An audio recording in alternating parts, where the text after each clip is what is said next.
रूबिका जी, इसमें दो चीजें मैं कहना चाहूंगा। पहली बात तो यह है कि right to practise and preach their religion वो फंडामेंटल राइट है, उसको कोई नहीं रोक सकता। दूसरी बात, पुलिस सांप्रदायिक सोच के साथ यहां इस तरह का कृत्य कर रही है लगातार, खास करके उत्तर प्रदेश और पश्चिम उत्तर प्रदेश को 2022 से पहले चुनाव की प्रयोगशाला बनाने के लिए ये किया जा रहा है। मुसलमानों को पकड़ो, आतंकवाद का नाम दो, मीडिया ट्रायल चलाओ, उसके बाद पूरी तरह से बदनाम कर दो।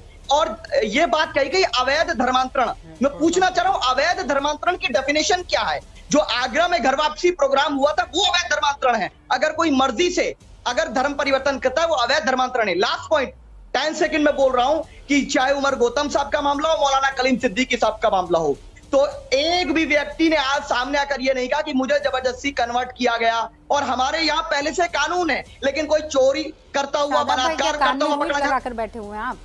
हाँ, मेरे शो में ही मैंने बताया वो शख्स जो है कह रहा है कि कैसे उससे जबरदस्ती धर्म परिवर्तन करवाया गया है। अभी चलवा कर वापस सुनाऊं आपको। इसका रूबिका जी, इसका मतलब ये है कि हिंदुस्तान के अंदर जो सरकारें हैं वहाँ लॉ एंड ऑर्डर नाम की कोई चीज नहीं है। अच्छा। वहाँ लोग जबरदस्ती काम करवा रहे हैं। इसका मतलब तो ये है हमारी इंटेलिजेंस क्या कर रही है। और जब ये एजेंसी फौरन आप इतना जल्दी पलटी मारते हैं ना कि मैं आंखें भी नहीं झपक पाती और आप पलटी मार देते हैं। अभी आप ये कह रहे थे कि ये एक आदमी नहीं आया है जिसने इस तरीके का बयान दिया हो। मैं कह रही हूँ नहीं, आ गए हैं, उन लोगों ने बयान दिया तो आपने कहा हाँ देखिए तो सरकार की नाक के नीचे हो रहा है, सरकार की नाकामयाबी है। तो ये कामयाबी है ना सरकार की कि उसकी पुलिस ने एक ऐसे धर्मांतरण रैकेट का भंडाफोड़ किया जो खाड़ी देशों से पैसा ले रहा था और यहाँ पर धर्मांतरण करवा रहा था। तो ये तो फिर पुलिस की एक बढ़िया काम हुआ ना, उम्दा काम हुआ। मानिए इस बात को। पुलिस की सांप्रदायिक सोच जो दबाव में, भारतीय जनता पार्टी की दबाव में, और एक नफरतवादी सोच को खुश करने के लिए जो लोग हिंदुत्व के समुद्र में डूबकर सेकुलरिज्म को और देश के फैब्रिक स्ट्रक्चर को भूल चुके हैं, उनको खुश करने के लिए किया जा रहा है। हाँ, हिंदू से मुसलमान बनवाए आप, बरगलाए आप, लेकिन इसमें दोष देंगे बीजेपी को। क्या बीजेपी को कैसे दोष देंगे बताइए? शादाब चौहान, एक हिंदू लड़का, वो मैं कह रही हूँ क्या आपका नाम कुछ दे देती हूं मैं, और वो शादाब चौहान बन जाते हैं, हिंदू से मुसलमान बन जाते हैं, तो इसकी जिम्मेदारी किसकी हुई? बीजेपी की नहीं। इसकी जिम्मेदारी नहीं हुई, ये मेरा फंडामेंटल राइट है। मेरे पूर्वजों ने घर वापसी की, खत्म।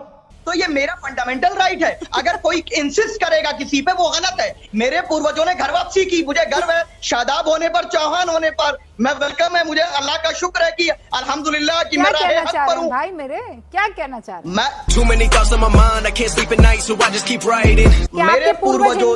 मेरे पूर्वज क्षत्रिय थे और मर्यादा पुरुष श्री राम हमारे पूर्वज हैं। हाँ, और तो उनके हिंदू पूर्वज आदम अलैहिस्सलाम है। उनके पूर्वज आदम अलैहिस्सलाम है। आपके पूर्वज हिंदू थे ना?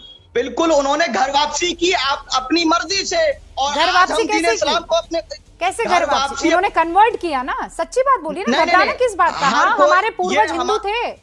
हम लोग कोई सऊदी अरब से, इराक से, ईरान से नहीं आए हैं। आप ये भी जानते हैं।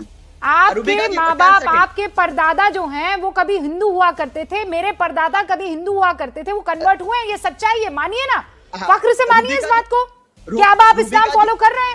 सुनिए रूबिका जी, मैं गर्व से कह रहा हूँ कि मेरे पूर्वज क्षत्रिय थे और मेरे पूर्वज मर्यादा पुरुष श्री राम है, उनके आदम अलैहिस्सलाम है।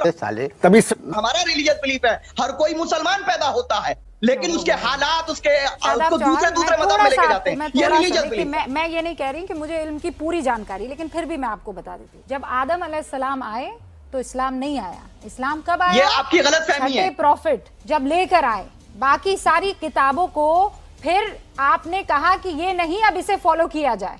डॉक्टर तस्लीम रहमानी मना कर रहे हैं, बताइए। नहीं, मैं आपको बताऊं कि दुनिया जब इवोल्यूशन ऑफ रिलीजन की एक बहुत साइंटिफिक बहस हो जाएगी, बहुत डिटेल है। लेकिन हजरत आदम अलैहिस्सलाम बहैसियत मुसलमान आए थे और उसके बाद हजारों, उसका तो एरिया पूरा टाइम पीरियड नहीं मालूम, लाखों साल का हो गया। 1500 साल पुराना रिलीजन और अब हर कोई मुसलमान हो गया। जेब में था चिल्लर, साथ वाले किल्लर, काम करे रिलीजियस इवोल्यूशन, पूरा खेल ही बदल गया। की लाखों साल की तारीख है। प्लीज सर, मैं लाखों साल की तारीख है वो। थोड़ा इसलिए मैं उसमें पूरी डिटेल में मैं भी इस वक्त नहीं जा सकता। बड़ी स्कॉलरली डिबेट है, लेकिन इस्लाम के धर्म की तकमील होती है 1500 साल पहले, कंप्लीशन होता है 1500 साल पहले। तो आप सच बताइए ना, ये मत कहिए ना कि वो जिसका जिक्र करते हैं मनु को लेकर या आदम को लेकर, आप कह रहे हैं तब से इस्लाम चला आ रहा है। हम तो कुरान में जो लिखा है उसको मानते हैं। आप सच्ची बात कहिए, हम तो जो कुरान पर बात रखिए, हम कुरान में जो लिखा है उसको मानते हैं, और कुरान ने जो हमको बताया वो ये है, और इसके ऊपर कोई रिसर्च नहीं हो पाई अभी तक भी कोई इसको कंडेम कोई कर दे। हम डार्विन की उस थ्योरी को नहीं मानते कि यहाँ पर इंसान जो है वो बंदर के हैसियत से पैदा हुआ। बेसिक पे आ जाइए, हम डार्विन की थ्योरी को नहीं मानते। बेसिक पर आ जाइए। मैं ये कह रही हूँ कि जब प्रॉफेट मोहम्मद जो है वो आए तब इस्लाम आया, इससे पहले इस्लाम नहीं था। नहीं, इससे पहले इस्लाम को दीन इब्राहिमी भी कहा जाता है, इस्लाम को दीन इब्राहिमी भी कहा जाता है, और इब्राहिम अलैहिस्सलाम जो है 4000 साल पहले आए थे। 4000 साल सनातन धर्म से परेशानी नहीं होनी चाहिए। नहीं है ना, है आपको, तभी तो आप इस्लाम में कन्वर्ट करवा रहे हैं। आरएसएस को है परेशानी सबसे, संगीत रागी, हम लोगों को नहीं है किसी से परेशानी। संगीत रागी भाई, आप सबको भी मुसलमान कर दिया अब। संगीत रागी जी मुसलमान पैदा हुए थे, मैं कह रहा हूँ, ये मेरा बिलीफ है। देखिए